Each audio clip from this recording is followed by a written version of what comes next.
When I searched for how to write an opening statement for mediation, no templates came up, so I created one, with help of course.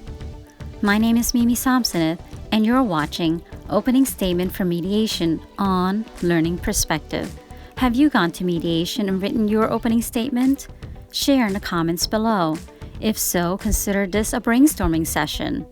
To compare is a chance to improve. Here's how I structured my opening statement. Was that too much? At once? Probably. Let's do away the detail for now and just take a look at the outline. Is this much better? Not overwhelming? Keep in mind that this was structured for a read aloud that lasted for 30 minutes. Yup, it took me 30 minutes to read my entire opening statement, which included a 2-minute video on inclusion at the end. Let's get you back to the outline of my statement. After the introduction, I had a captivating title to capture my opening statement. Of course, it's about my daughter, as it should be. That's also what is best to describe about first, the child. It's important people listening get to know my child in order for me to paint the full picture in her best interest. Next is about understanding why I disagreed and what I specifically disagreed about.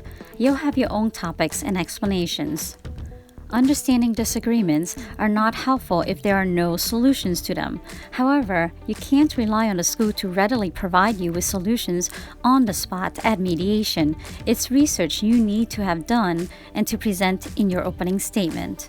To wrap up the opening statement, it's crucial to point out the common goal. After all, it's difficult to come to an agreement without one. On the flip side, it makes mediation feasible to come to an agreement when a common goal can be identified. If possible. I say if possible because not all mediations result in agreement.